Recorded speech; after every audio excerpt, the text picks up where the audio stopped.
Now to our Discord questions, and the first one has to do with Mr. Kyle Tucker, who is the most sought-after free agent on the market right now. John DeFilippo in our amazing Discord community. And again, if you are not in our Discord community, number one, you're missing out. Number two, the link is in our episode description to join.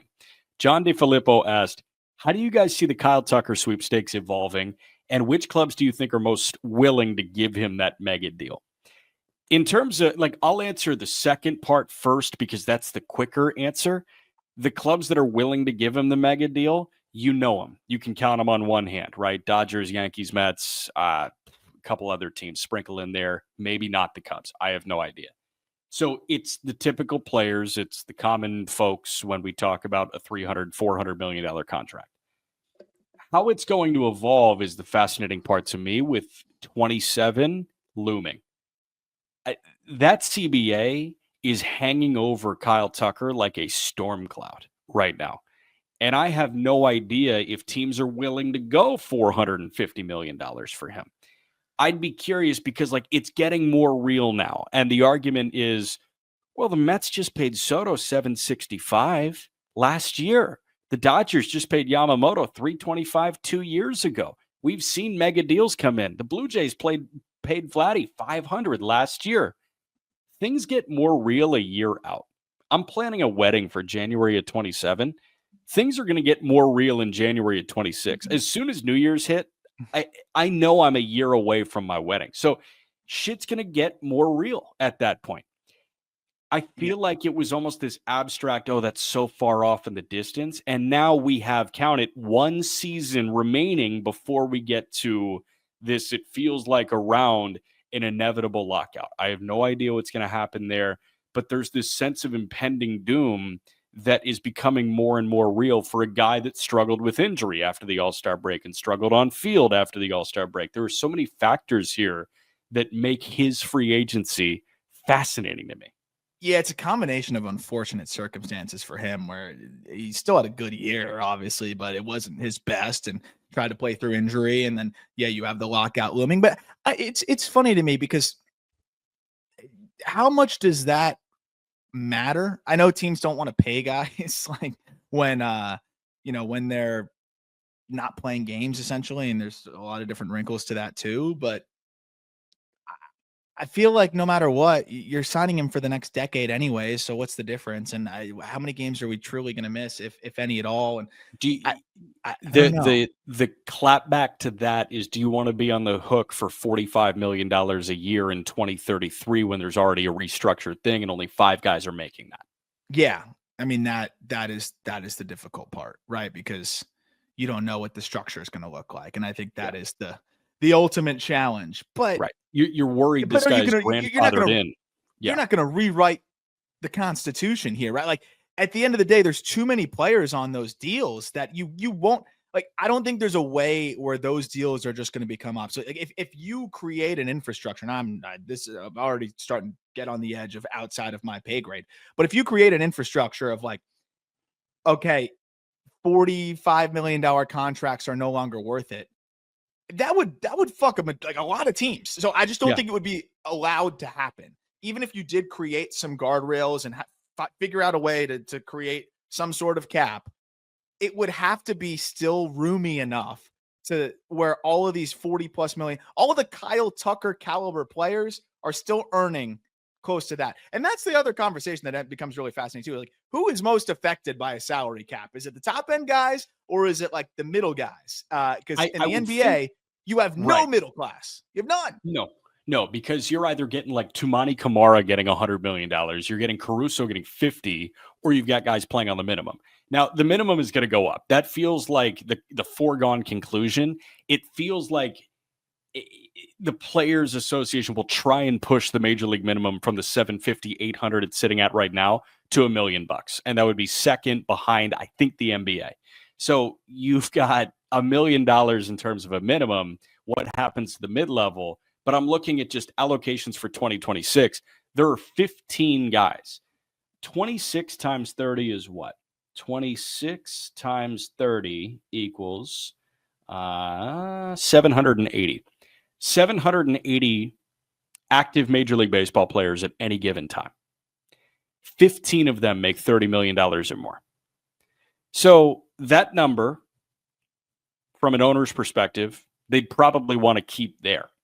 And they don't want everybody. They don't want 50 guys making $30 million or more. They want 15 guys making $30 million or more. So the question then becomes, do you view Kyle Tucker as one of those top 15? Do you view Kyle Tucker as the fifth guy to make $40 million over the course of a given year? There are 4 guys making $40 million or more in 2026. It's Soto, it's Judge, it's Wheeler, and it's Guerrero. Those are the 4. So it just becomes like, all right, if there are sweeping changes and the top is affected, am I comfortable with this guy being grandfathered into the tippy top? Yeah.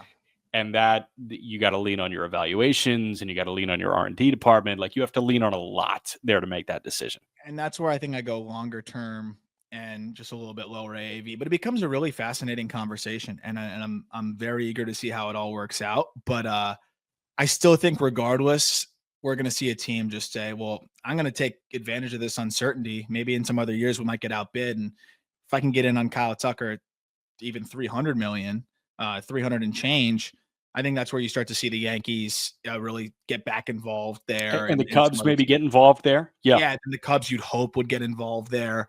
And maybe it opens up the sweepstakes a little bit more. I think the Giants should be involved there as well. So maybe more teams are a little bit more willing at that point. But then that naturally drives the bidding back up again. So I think it's going to be fascinating. I think teams will go more years lower AAV for the sake of not knowing what the situation's going to be salary cap wise. That feels like the play where and he seems like a game that'll age well, even though he's been hurt. Like his game seems like it'll age well. Yeah, because he doesn't really punch out. He walks. He plays good defense. Like there's enough well-rounded in his game that makes you think that it's going to be fine, which is funny because common thinking would be, oh, in this case of uncertainty, pay him a lot, like high AAV over a shorter amount of total time. We're actually working the opposite here, where you should pay him for longer, but pay him a lower amount of money, which is funny. Part of the trickle down leads to our next question on Discord. And this Discord question comes to us from Regal Logger, one of the funniest guys in that Discord. He asked some funny questions.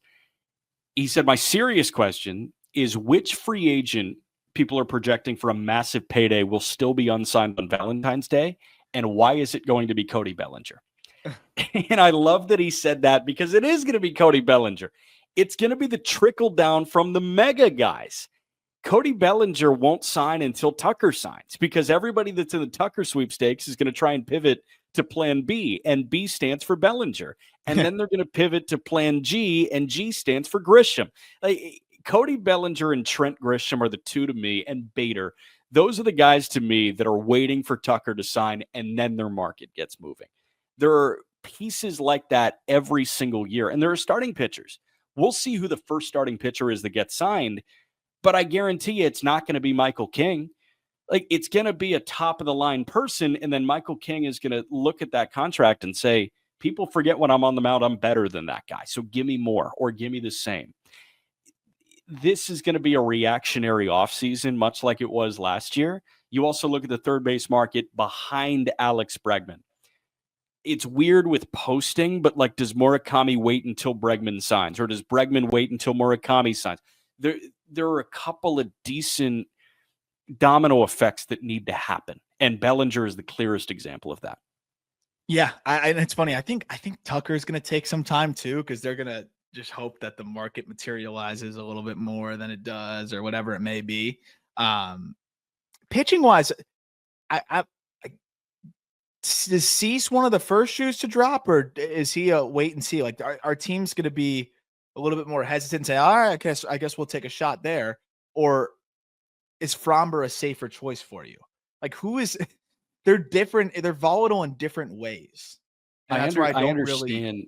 I don't know. I understand the idea of Fromber being volatile from like an emotional perspective, but from an on-field perspective, you know what you're getting every year, and that's 180 to 200 innings at a low threes and a really good ground ball rate. So I feel like Fromber could be the first shoe to drop because there has been precedent for him. And then you get into the volatility of Cease. And then when Cease signs, I feel like Gallen would wait for Cease, because if Cease is getting this, Gallen can pitch himself similar or better to Cease and say, well, I need more. There are a bunch of different ways that this can unfold. Yeah, I have a feeling Cease is going to take a while. I don't know why, but I think I think there's going to be a lot because he's so talented, and I think there's just such a wide range of what he possibly could get and what he might end up getting. And I think that might be one of the guys that we're waiting late into the offseason, still trying to figure out where the heck he's going to go. Yeah, I could see that.